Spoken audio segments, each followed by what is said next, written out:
My journey to understanding what my dog Max, a playful Labrador, dislikes began on a rainy evening. Max's behavior had always been a puzzle to me, but it wasn't until that stormy night, as we cuddled together watching a horror movie, that I realized how sensitive he was to my emotions and the environment. Max, usually a bundle of energy, became visibly anxious during the intense scenes of the movie. His ears were back, his eyes wide with worry. It dawned on me that dogs, much like Max, are sensitive to sudden noises and changes in their owner's emotions. The loud noises and my jumps of fright were not just unsettling for me, but for Max as well. That night, I learned the importance of being mindful of his presence, especially during such viewings, and made a mental note to provide him comfort in these situations. One day, after an extensive spring cleaning session, I noticed Max acting strangely. He sniffed around the house, unsettled, looking for something familiar. It struck me then that in my quest for cleanliness, I had removed most of my scent, a scent that brought Max comfort. Dogs cherish owners' natural scent. It's a source of security for them. I began leaving out a shirt I had worn for Max to snuggle with, and his behavior changed dramatically. He was calmer and more secure just by having something that smelled like me. Our walks were often a tug of war, with Max pulling ahead and me trying to keep up. It wasn't until I noticed him coughing and showing signs of discomfort that I realized how a tight leash could affect him. I learned about proper leash training using positive reinforcement and switched to a well-fitted harness. Walks became enjoyable, a time for bonding, rather than a battle of wills. Max loves to wrestle, his way of playing and socializing. Initially, I mistook his playful nips and roughhousing for aggression, but understanding that this is a natural way for dogs to play, I began to participate in his games, always ensuring it was safe and consensual. This playtime became a way for us to communicate and bond, beyond words. Working long hours meant Max was often left alone at home. His destructive behavior and incessant barking were signs I initially missed. Dogs, like Max, are social creatures and can develop separation anxiety. To address this, I arranged for regular companionship through a dog walker and occasional doggy daycare visits. His demeanor improved remarkably, and the guilt I felt for leaving him alone lessened. On days when I felt tense or stressed, Max seemed to reflect my mood. His playful nature dimmed, and he would often just lie by my feet, his eyes filled with concern. I realized then that dogs often mirror their owner's emotions. By providing him with attention and engaging in activities together, we both found a way to alleviate these feelings.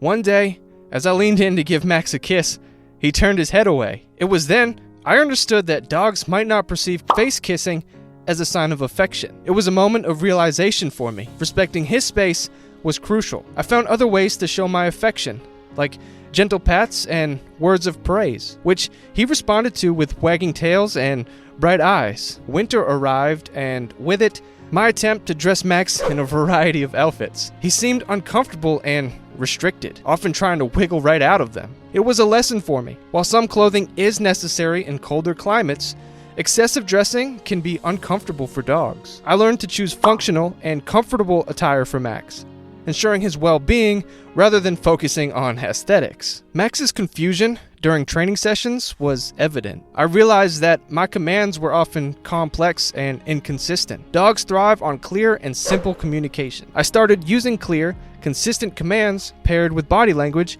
and the change in Max was immediate. He responded with enthusiasm, eager to please and understand what I wanted from him. One evening, while teasing Max with a treat, his frustration was unmistakable. He barked and pawed at me, clearly annoyed. I understood then that using treats to tease or trick a dog can be frustrating for them. From that day on, treats became a reward for positive behavior, a tool to reinforce our bond, not to frustrate or trick him. I noticed Max's reluctance during bath times and his aversion to scented products. Dogs, like Max, have a natural scent important for their communication and sense of security. I reduced the frequency of his baths and chose milder, unscented products, respecting his natural needs. In my hurry to get back to work, I often rushed Max during his bathroom breaks. I soon realized that, for him, these moments were not just about relieving himself, but also about exploring and understanding his environment. I learned to be patient, allowing him the time he needs to sniff and explore. Max's anxiety during times of change in our routine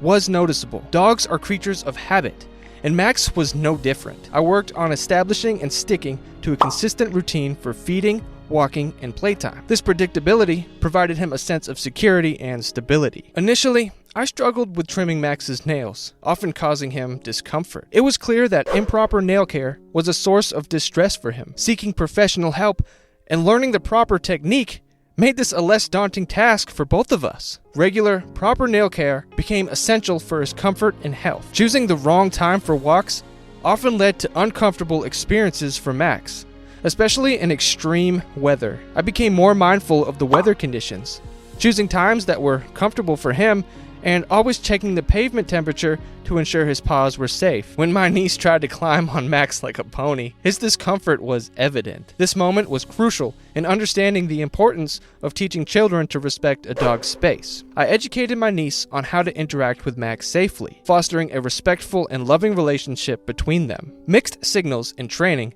were a source of confusion for Max. I realized the importance of consistency in commands and training. Everyone in the household began using the same commands and signals, creating a clear and consistent communication channel with Max. Startling Max during his sleep was a mistake I made more than once. It was disorienting and frightening for him. I learned to approach him gently when he was asleep or let him wake up naturally, respecting his need for undisturbed rest. Max's reluctance to interact with certain dogs at the park taught me an important lesson. Like humans, dogs have their social preferences. Forcing Max into interactions with other dogs he was not comfortable with only led to stress and potential negative encounters. I began to respect his choices, allowing him to initiate or avoid interactions as he felt comfortable. Cooking with strong spices one evening, I noticed Max sneezing and appearing unsettled. His reaction made me realize the impact of strong scents on him. Dogs have a highly sensitive sense of smell, and exposure to overpowering odors like perfumes,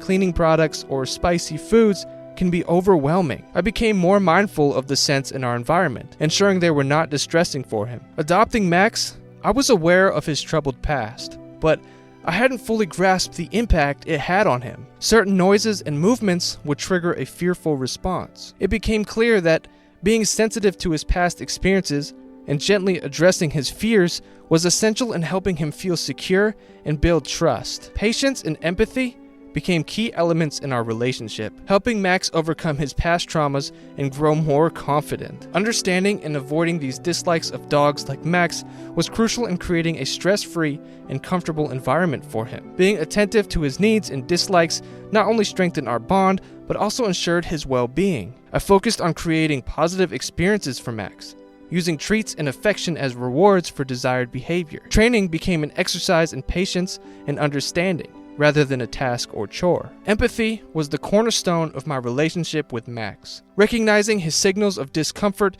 and adjusting my actions accordingly ensured his happiness and well-being. This empathy allowed me to see the world from his perspective, deepening our bond. In understanding what Max and dogs in general dislike, I not only improved his quality of life, but also enriched our relationship. Each of these lessons brought us closer, teaching me as much about myself as about him. A content and well-understood dog like Max is more likely to display positive behaviors, making the relationship with him all the more rewarding. In this journey with Max, I discovered that the key to a harmonious life with a canine companion lies in empathy, patience, and a deep understanding of their needs and dislikes. It's a path of continuous learning and mutual respect, where each day brings its own set of joys and challenges, ultimately leading to a life filled with unconditional love and companionship. For fellow dog owners, I encourage you to take a moment to reflect on your pet's behaviors and needs. Are there changes you could make to enhance their comfort and happiness? I invite you to share your experiences and insights below. How has your understanding of your dog's dislikes improved your relationship with them? Your stories can inspire and guide others in nurturing a deeper bond with their beloved pets.